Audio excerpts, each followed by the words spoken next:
Hi everyone, welcome to the chapter 2 of Arts and Culture Stories with Khusshbu Bagga. And it's my absolute pleasure to be back with the season 2 of the podcast featuring a lineup of some incredible guests. Thank you so much for all the love and support. If you haven't already, please subscribe to our channel and hit the bell icon for further notifications. And now, ladies and gentlemen, I'm exhilarated to welcome the first guest of our season 2. She is someone who blends classic elegance with sharp creative instinct, known for bringing Christian Dior to India and playing a leading role in country's luxury evolution. I am talking about none other than the very charming Kalyani Saha Chawla. She is more than a businesswoman, a tastemaker. Her background with LVMH to her time with Dior India, an eye for detail, and her deep connection to art and design have made her one of the most respected voices in luxury and style. And recently she brought all of that poise and a healthy dose of realness to a wider audience as a lead in the Netflix reality series Fabulous Lives vs. Bollywood Wives. The show gave viewers a rare look into Kalyani's world, elegant, composed, but never afraid to challenge the narrative. In today's conversation, we talk about her career, her views on art, her personal aesthetics, and what it was really like to live out loud on one of India's buzziest reality shows. Welcome, Kalyani. Thank you, Khusshbu, for having me on the show. So let's get into it. I shall start with some icebreaker questions. Sure. What is one thing people would be surprised to learn about you? I'm an extremely insecure human being. Oh. Yes. It's a Can big you one. elaborate? You know, it's we all have our insecurities. And I think looking at someone like me, you never ever imagine that someone who's so out there and who's all over the place, doing so much, having achieved whatever I have, you would never ever imagine. Yeah. You know, and this, I have to say, is such an important discussion today because it has everything to do with one, mental health, which I think all of us have touched upon at some stage of our lives, right? Yeah. Whether we admit it or not. The way we behave, the way social media has put so much pressure on all of us today, the standards of how we are supposed to look, how we are supposed to be, how we are supposed to conduct ourselves, there are so many opinions. It's obnoxious. And I think when I say I'm very insecure, which I'm, talking about it, is actually takes a lot to even admit. Because, when you say, gosh, why are you so insecure? Like, why are you doing that? No, it's a much more serious and bigger conversation. And I still have that, because maybe of my life, the way it's panned out, maybe it's, somewhere in the deep recesses of my mind, unconsciously maybe, there are so many things that have happened in my life. There are so many things that I have experienced, good, bad, and ugly. I think some sediment of that stays on in the recesses of your brain. Totally agree. And that kind of plays up every now and then, and to normal people, to everyone around us. It does play up in so many forms. Some can deal with it and push it back. Some can address it and do something about it. But it's all there. Look at the kind of lives we're leading.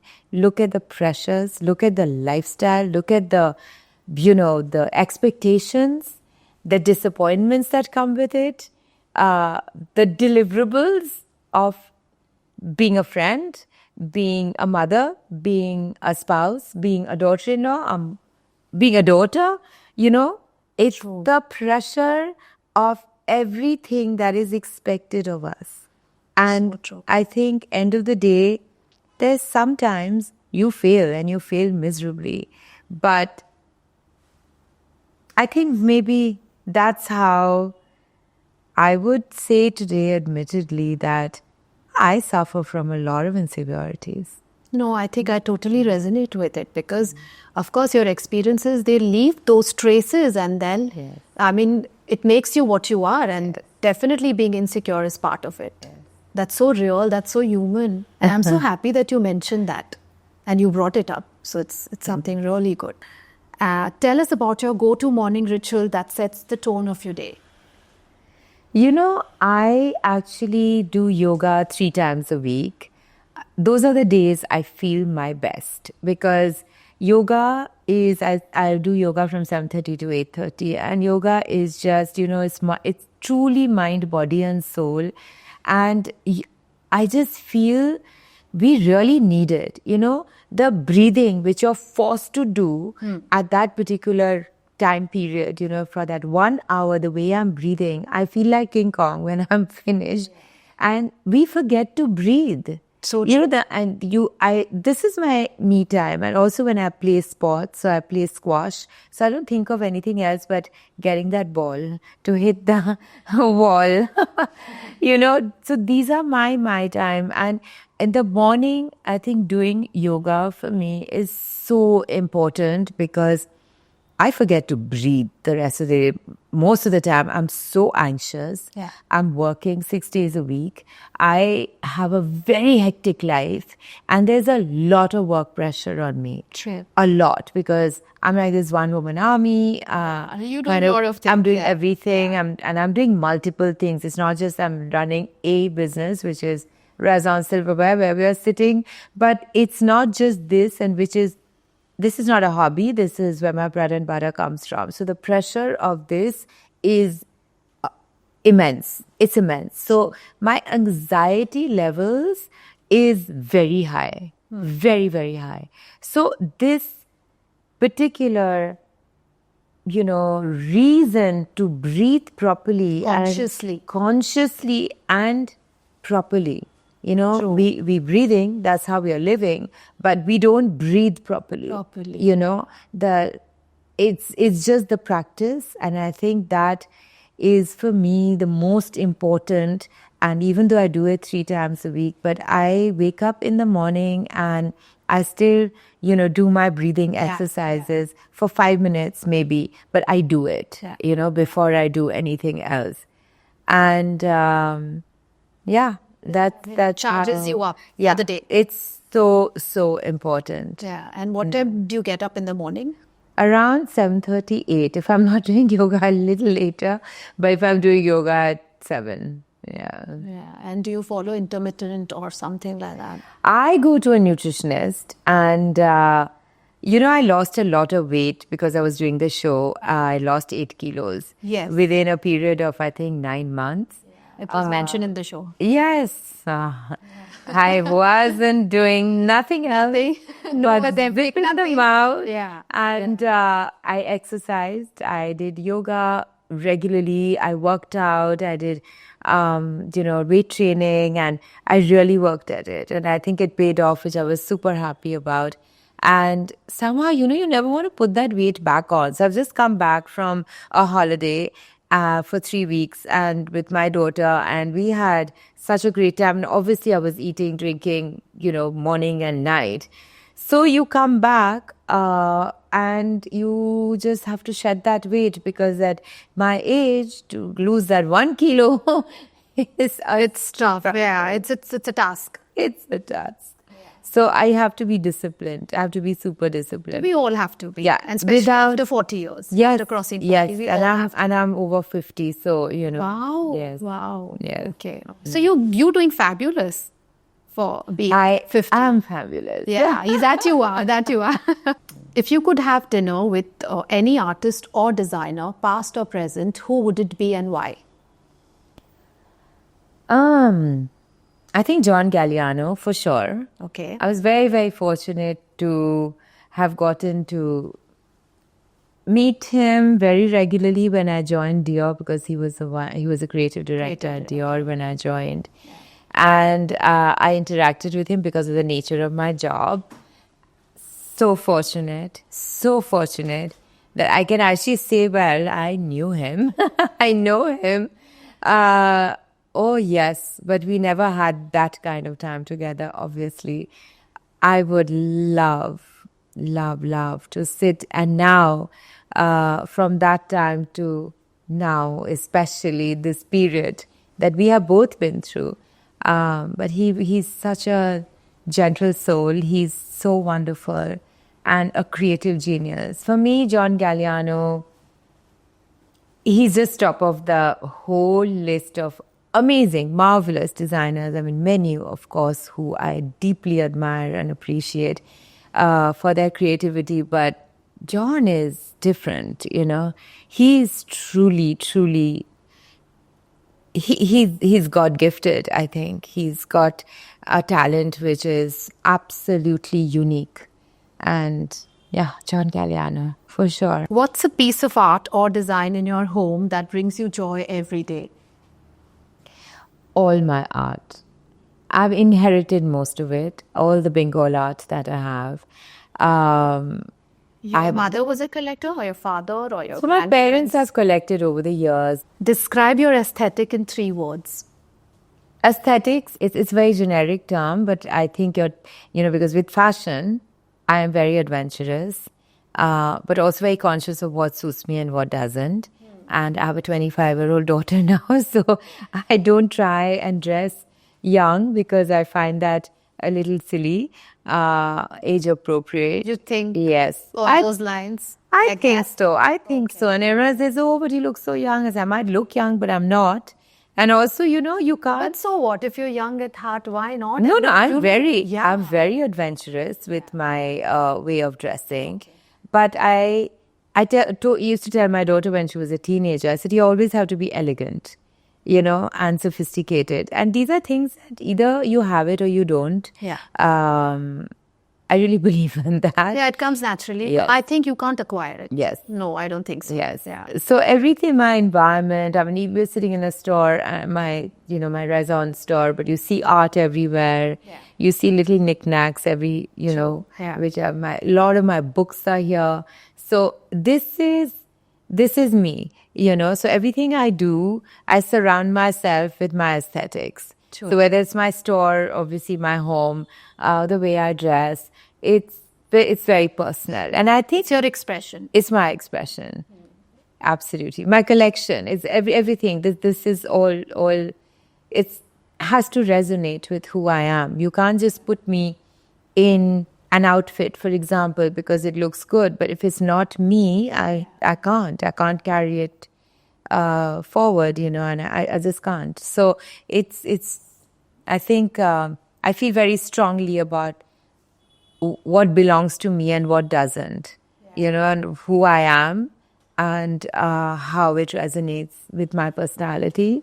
So I'm very stringent about that. Yeah. No, you have a very distinctive style and very classy but edgy at the same time, Yes. is what I would say. Yes, Yeah. you've hit the nail on the head.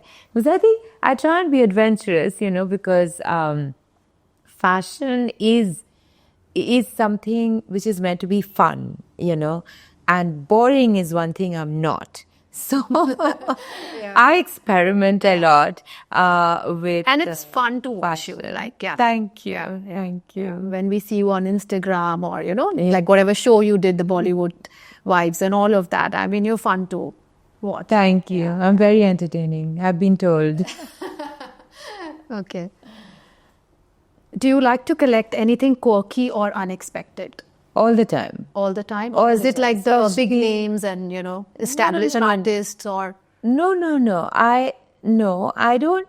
I have picked up art like almost at every art fair. We have 2 of them, like the India Art Fair in Delhi that takes place and the Art Mumbai. Exactly. So I pick up within my means, Yeah. but I pick up art. And something, but it has to talk to me. Yeah. Art is something you live with. It's on your walls. It's like you see it every day of your life. You have to resonate with it. Yeah. You have to find meaning in Yeah. what's hanging in your wall, on your wall. So I do pick up, but everything that I have is also again something that speaks to me. Yeah, there has to be some connection. Yeah, Either I the mean, artist or the work. Exactly. Yeah. So art is something which I've lived with all my life because I've grown up in a house which I've been surrounded by art. My mother, of course, loved Indian art. My parents collected a lot of Bengal arts. We have a lot of Jamni Roys and Tagores, and so I've seen it since I was little. But my father also loved he just like the music and art, he was very Western, because he was educated, in the West. So you mean to say college, contemporary? etc. So whether it was, he took me to my first opera ever in Vienna. My parents and my father actually started this with me, that he used to take me to museums because wherever we went, because he was genuinely like interested into it. And yes, like I've grown up with, then obviously not original Picasso's, but, like these like museum posters which are somewhere in the corridors or somewhere, whatever. Somewhere. Yeah. So and books and books and books and books of these artists, so one always flipped through. And we didn't have social media when we were growing up. But it was a real exposure. Yeah, but the exposure was then, because you're just sitting around, there's a book, so you're flipping through, literally. Like now people, there are a lot of tabletop books. Now no one has those, but they don't no one even see them, right? So we had all these books, and we were made to actually sit and read books or so these artists, my father he loved Picasso, for example, but then he loved the Renaissance period as well. So when we went to the museum, I remember, so he used to explain what is what, and how one thing was so different from the other, and obviously distinctly so, so you and he also he taught me a little bit about architecture, and because he was it was his hobby actually to photograph. So we have gone, my sister, brother, my parents, before I traveled abroad, my parents took us to the length and breadth of India. And my parents used to travel a lot. My father traveled like every 2 months or whatever, very often. And my grandparents did as well. So everyone is always traveling. And I'm like, even I want to go. So my father, I remember when I was, I think about 12 or 13, I hadn't traveled out of the country. And I'd said, please, can we come? So he's like, darling, we are going down south just for Pujo, Durga Puja from Calcutta. And I just want to do what you probably won't do when you are older. I want to show you your own country first before I take you to see the rest of the world.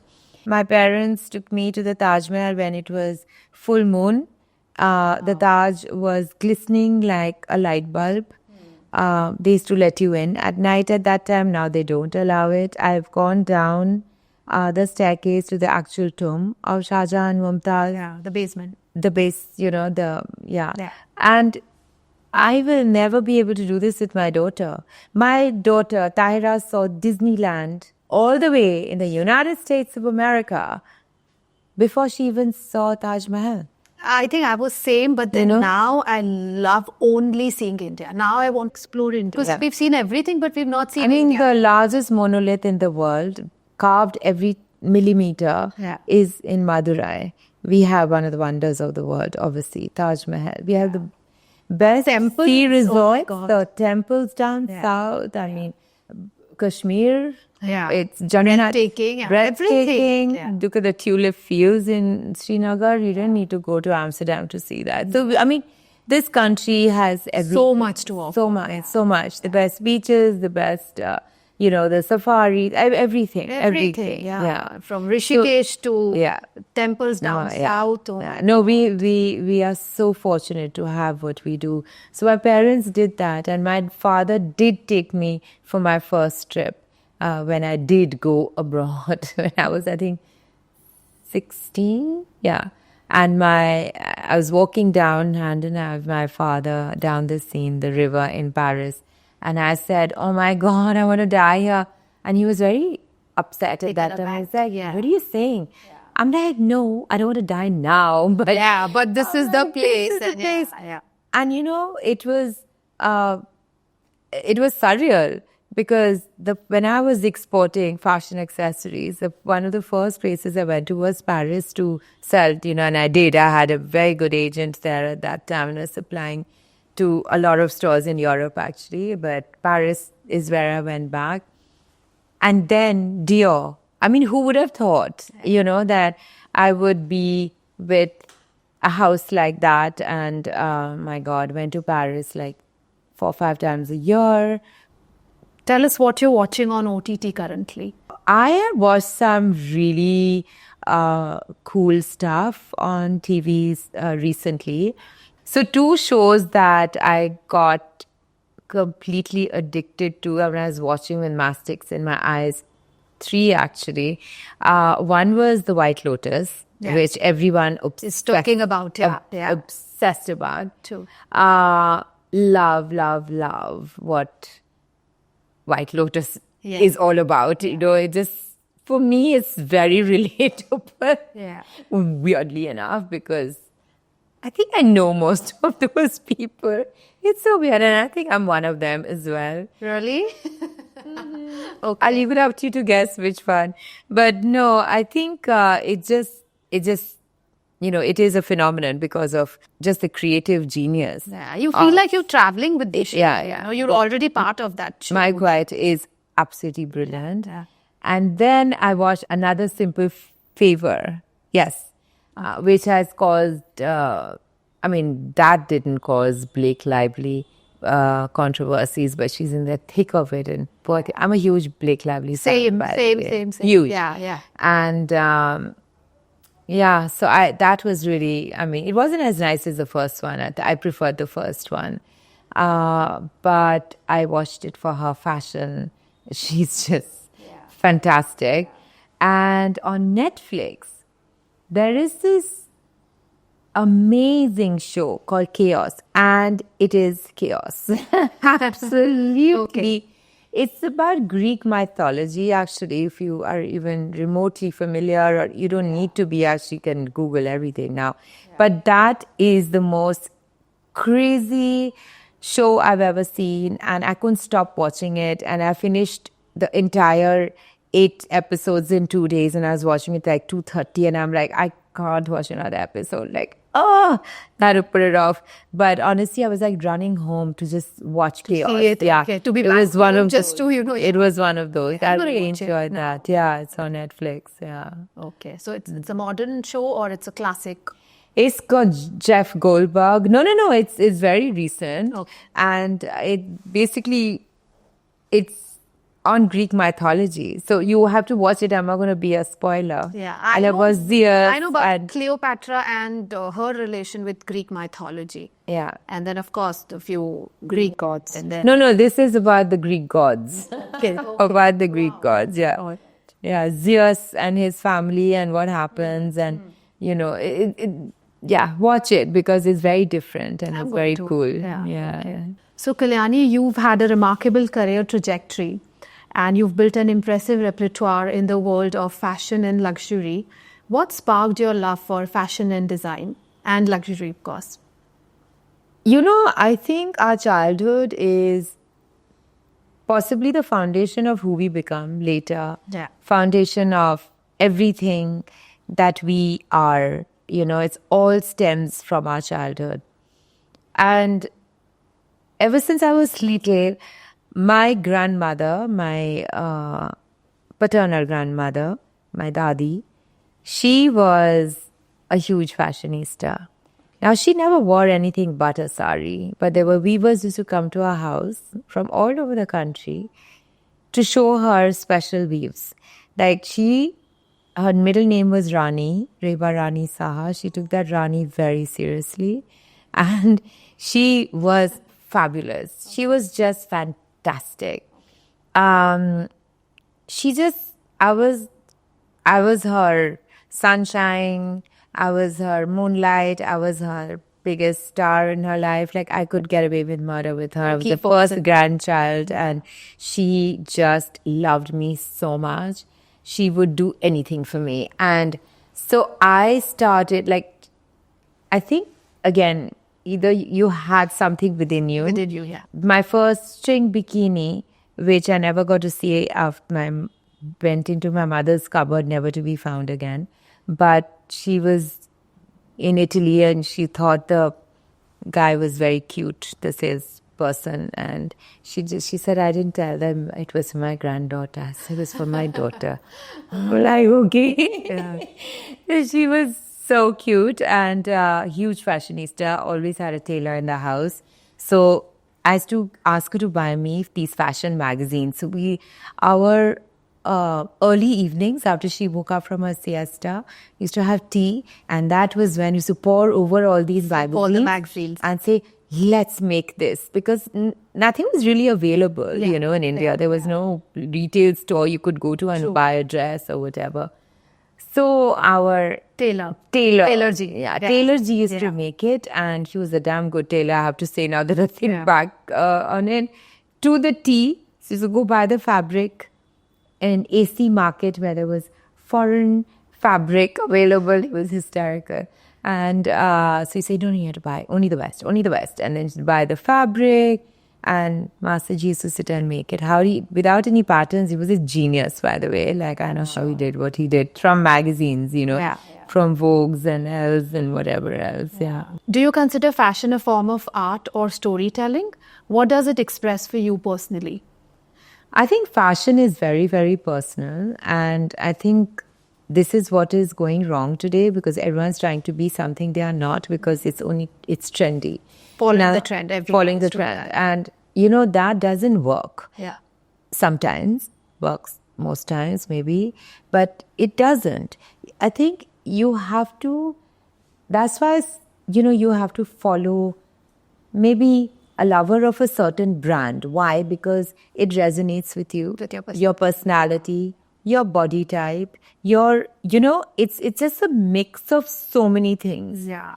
So I think what really happens is that we are so now, again, overexposed to what's in, what's out, and nobody wants to be kind of last season, So you're just trying to keep up with the trend, keep up with the Joneses. You're on Instagram, you can't wear the same dress twice. Yeah. That narrative has to change.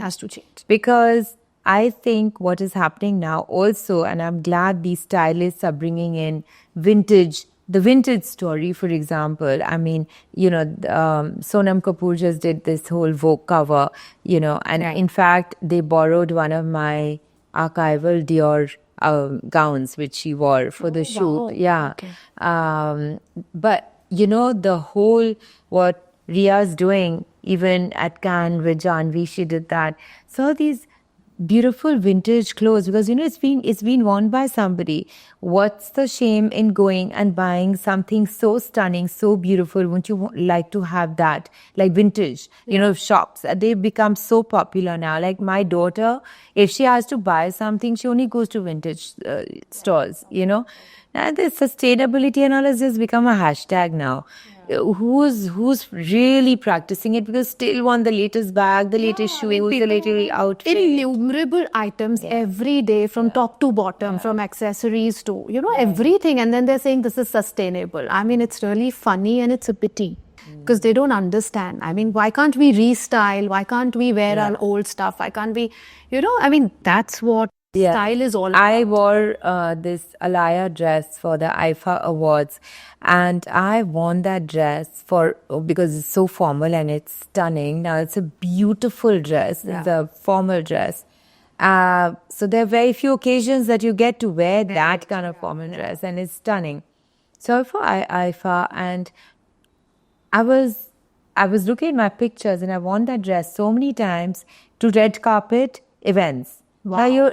And that's very brave because I style it differently. Yeah. And people don't even remember. No. Nobody remember. I know. I wore it at some Vogue, Woman of the Year. Yeah. Then I wore, but major events, you know what I mean? So I think this is something we really did repeat and be proud that. Be proud to say that, I worn it, so many times and it still looks amazing. And that dress my daughter's going to wear, she has worn actually on several occasions.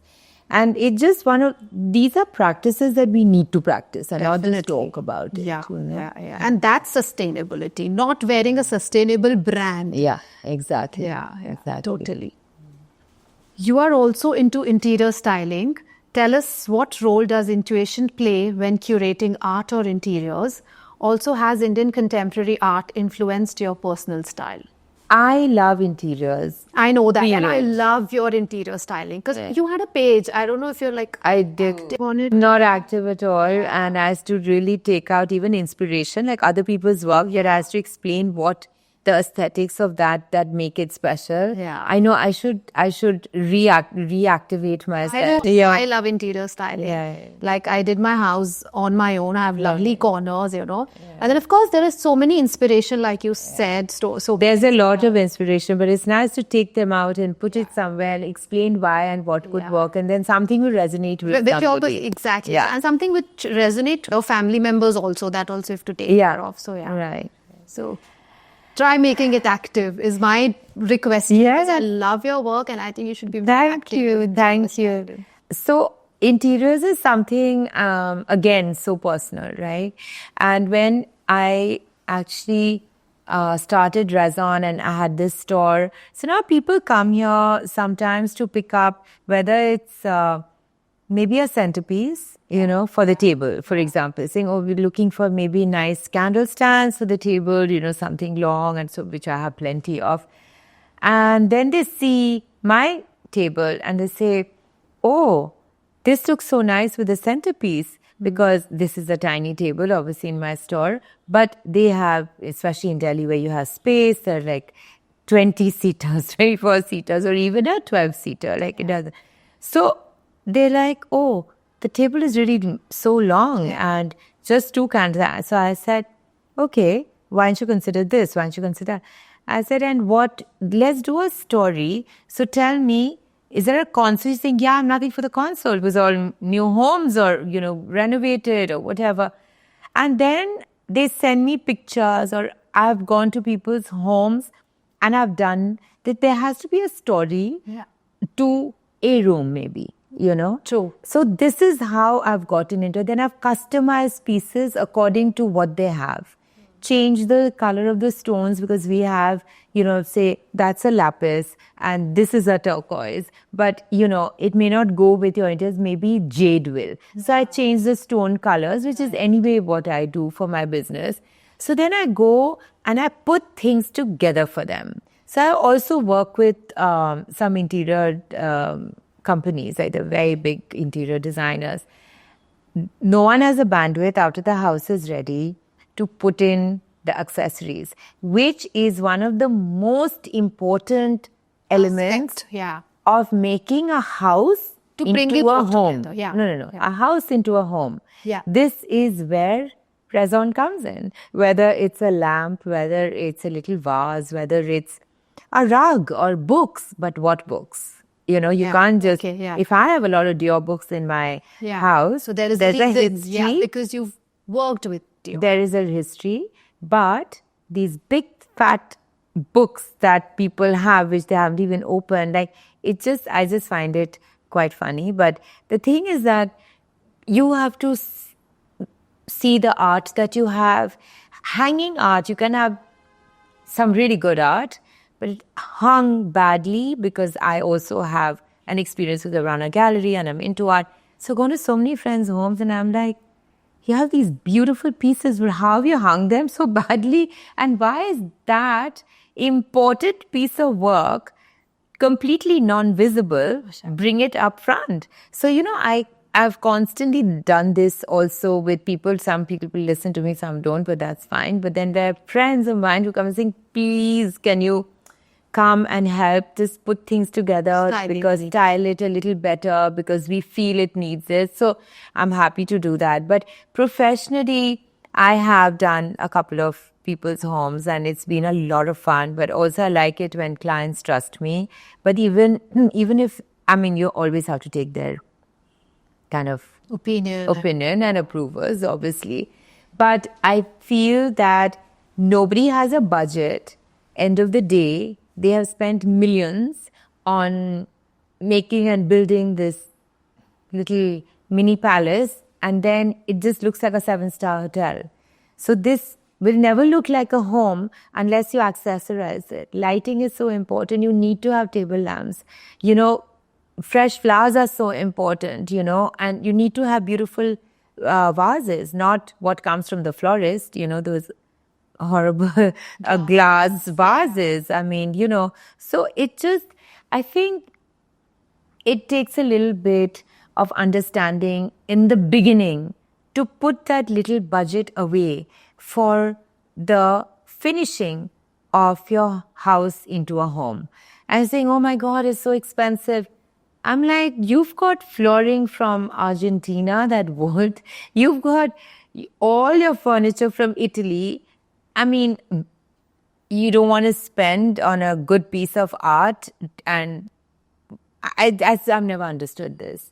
So, you know, and that's what ruins it all also. If you have an average kind of, say, art, like all art is beautiful, but you have to know, and there's no lack of resources over here that I'm talking about. So, you know, so there is sometimes I feel a frustratingly kind of non-understanding. Ignorance about. And ignorance. Yeah. Not ignorance maybe, but the non-understanding about how important it is to make it look homey, to make it a home. Being a collector of visual art, what draws you to a particular artist or piece? Anything that resonates with me. When I walk into a gallery or the art fair, when you're seeing so much, but there's always like something that resonates with me. Like last in Art Mumbai, I bought this beautiful Shilpa Gupta work. I was with my daughter, so Tyra and I were there together, and there were these light boxes of Shilpa Gupta. I love Shilpa Gupta. I'd spent half a day with her in her studio in Bombay. It was very, very special. She's such a genius. I love her thought process. And there's this work of hers where I felt that a mother and daughter is hugging. It's a hug. The thing was about a hug. I was with Tahira, and Tahira and I both loved it. And she's like, Mom, this is so cute. I said, okay, this is it. So I bought it. So, you know, I look at it and I always smile, because the lights, you have to switch it on, you know. I'm like, cute. Yeah. So, you know, it's things like that. I bought something from Rathin Burman because there was so many of them, but something spoke to me. One of the works spoke to me. It's very architectural. It's a very special work. So I kind of resonated with that, and something about that window over there kind of, I don't know. It's just, you have to keep your mind and open, and that's what it kind of spoke to me, I guess, you know. Yeah.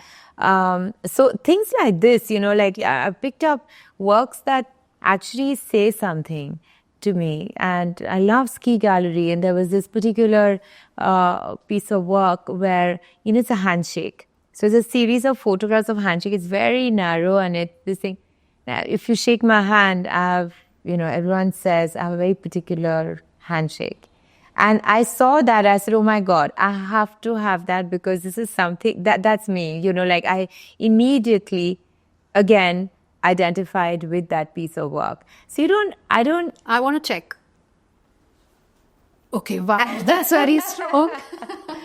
Yeah, so very and very strong, very powerful at the same time. Thank you. So, you know, this is the way I pick up works. And So if the little that I have bought, and the rest I've inherited. But whatever work I buy, it has to be like that. Yeah. Okay. yeah. What emerging Indian artists or movements are exciting you right now? There is so much, especially when you go to like an India art fair and Art Mumbai, etc. I mean, I think there's always a section where they have emerging artists, basically. Yeah. It is staggering the kind of talent there is and the creativity and the kind of works that are coming out, And I think this is such a great platform, having these art fairs in India to give these young artists that platform. And today, even galleries are picking up, talent, which they see and elevating them and giving them that foundation to be with a good gallery. And this is where so many artists have started out, Yeah. And they've risen. They're nurturing them. Yeah, and they're nurturing them. They're giving them the right exposure, etc. And I think there's nothing in particular, but there are. What also really interests me is textiles. So I'm very interested in textiles. I'm very interested in also other materials, whether it's ceramic, whether it's wood, whether it's just, a mixture of both maybe. So there's so much happening with, say, just textiles, True. It's, I think, fascinating, the kind of things that are coming out. And the mixed media for me has always fascinated me as well. I love visual, anything that is strong with visuals. So I love basically black and white photographs in general, as you see. I love it. So I love black and white photographs. I love video works and photographs, so both. Yeah. So I just like video installations for me are fascinating because, I just get transfixed, so no matter what it is and who it is. So that's something I don't have. And I'm going to definitely get because I love video installations. But any favorite artists there? No, there's just, no. I mean, there are things that I've seen. I've been to, galleries and I'm like, wow, this is so interesting. And I wish I had picked up when I saw it, that particular work, but I didn't. So, yeah, that's what I'm looking at right now. Okay. Interesting. Got to find a place to actually play it. That's the biggest challenge. Yes. Do you think luxury buyers in India are becoming more art conscious? Art has got a huge exposure in India, I think, with all these fairs happening. There have been collectors for many, many years, people who've collected art, for example. And prices have gone through the roof. Art is booming in India. Artists are doing really well. Everyone's looking at emerging art from India. There's so much talent. And I think people are exposed, that these art fairs are open to the public. And they're so well advertised. Like Art Mumbai has Karan Johar as their brand ambassador. I mean, that's such a huge reach and it's so clever, actually. Now, India Art Fairs are 15 years old. So, it's packed. I'm part of the India Art Fair every year. It is packed to the gills with people. And they also have their students coming in. Yeah. So, all these schools, this is part of the program.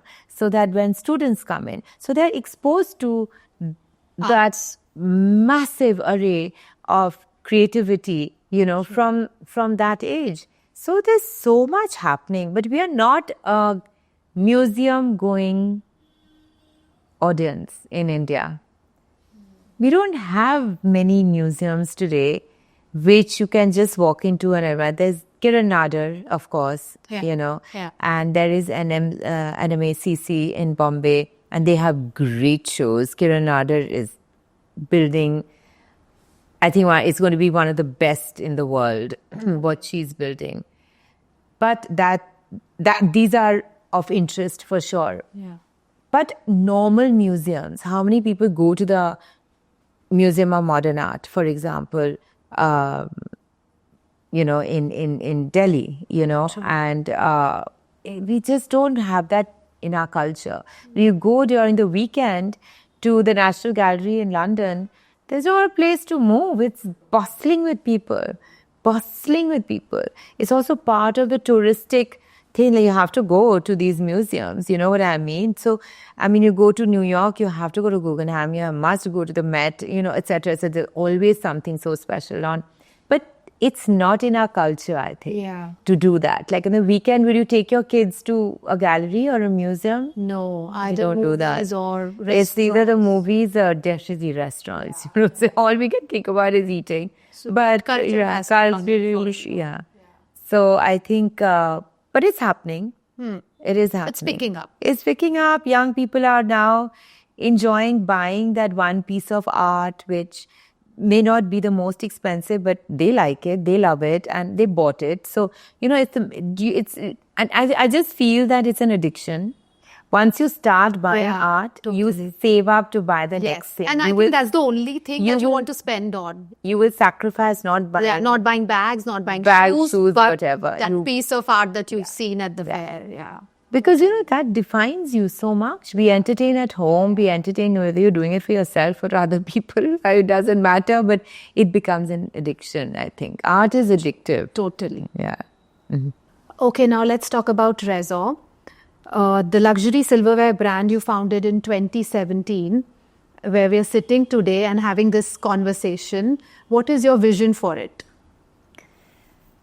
Reson, in the last 7 years, I think, has made such a huge mark as a brand. It has also, I think, surpassed any other brand which exists in India. And I say it with great pride, and not just making a sweeping statement. I'm the most copied brand. Everybody has copied me who's in this business. Literally everyone.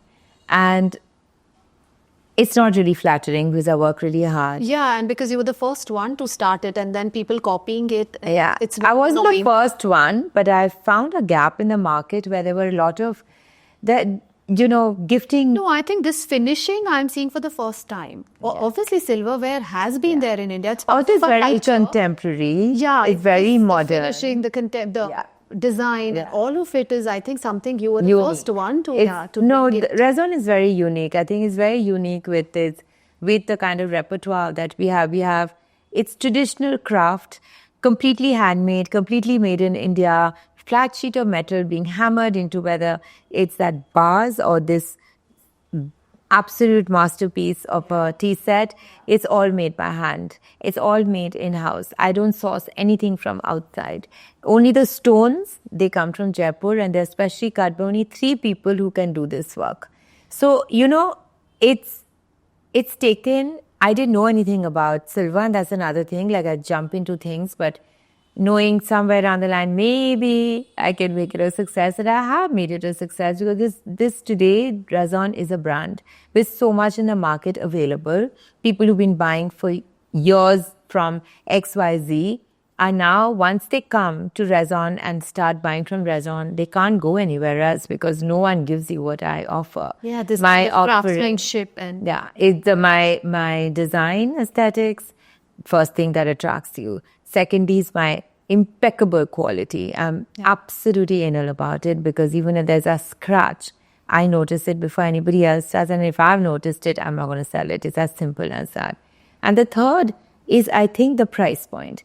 The price is, for what I'm offering, it's very commercial. Because I always think, would I buy that for 5,000? Would I buy that for 30,000? So I always read to myself, I'm a regular, I'm a consumer. So I also understand what is required. What would I need for my house? What would I want to give a gift to someone getting married or a housewarming, or to a friend for a special occasion?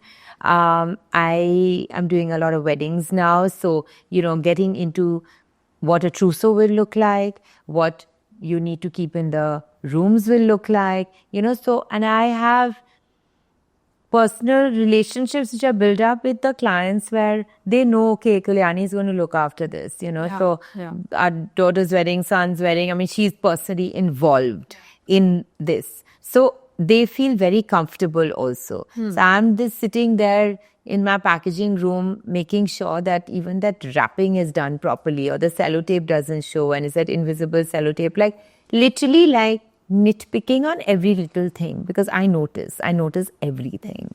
Okay, yeah. Yeah. Can you tell us about a piece or collection from Reson that is close to your heart? No, they're all like babies. In fact, I feel very sad when one of these big pieces go and I'm like, So do you want to keep all of them for yourself? yeah, I just like to look at them. Of course, I want to sell them as well, but it gives me so much joy when someone takes a part of this. These are all part of me, you know, and I go to certain friends' homes and I see so much of Reson there. My God, nothing delights me more than that. So, I'm sure. yes. Reson champions artisanal excellence. How do you choose the craftspeople you work with, and what role does Indian heritage play in the brand's DNA? So it is Indian heritage. It is a craft which is about centuries old. We are using the same tools. It's same handcrafting. These are the best skilled labor in silversmithing. My team, my craft people, they are amazing, and without them, I wouldn't exist. Like Reson wouldn't exist. So I am super grateful to my team who actually make this, and it's a learning every day when I sit in the factory, and I'm kind of fascinated because you see this sheet turning into this, Yeah. and I'm like, wow, this is How they do. It's incredible. This is fascinating. One piece of advice you would like to give to your younger self or your daughter? Oh, don't ask my daughter. I'm the biggest nag in her life. I'm constantly telling her. I mean, I can't help myself. She's my only child. So, of course, I'm going to tell her. And I keep thinking, okay, I can't nag her. But then I'm a mother first. We have this amazing relationship where I know I'm her best friend. And she tells me everything. And my approval is very important for her. And I can't help myself. I have to be a mother first, and this is what I tell a lot of parents, to keep the communication very open, but you also to draw the line. I think it sounds really banal, but I've always told her to be a good person. Now, that good person entails being honest, being someone with integrity.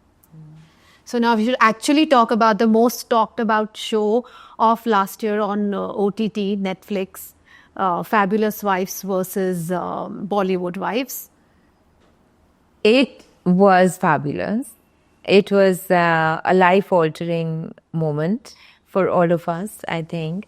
Been watching it, I was part of it, the second season, the fun little cameo that I did.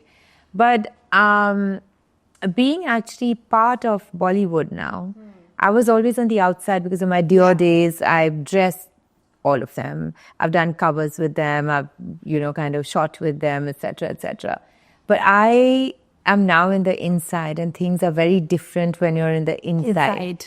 It's a whole different ball game. So I learned on the job, basically. And I thought, okay, I know this world because I've been part of it, like work. But At least partially, because you have friends and yeah, of being course seen I in their have lives. friends. Of course I have friends. But then, doing something with Dharma was also a safety net. They really look after you. They really nurture you. And I think that is the most amazing part. And I've known Karan for many, many years. Through Dior and, personally also, etc. So, and he's a great guy. And Apurva, who they're partners at Dharma. He's another different human being with a completely different personality. Then the producer, Nisha Beg, she's the one who knew me and asked for me on the show. So it was just a mix of familiar grounds. Yeah. And of course, all of them I know personally as well. I wasn't surrounded with someone I didn't know, or they were strangers, So we all had a connect already, which was really nice. But of course, as the show goes along, you also learn a lot about individuals who you thought you knew a side of them, you discover other sides of them, etc., etc. So I think it was definitely quite an adventure, and it's So not. it was all spontaneous, like how it was I was shown to not. us? Yeah, it was unscripted for sure. Okay. And I was just myself.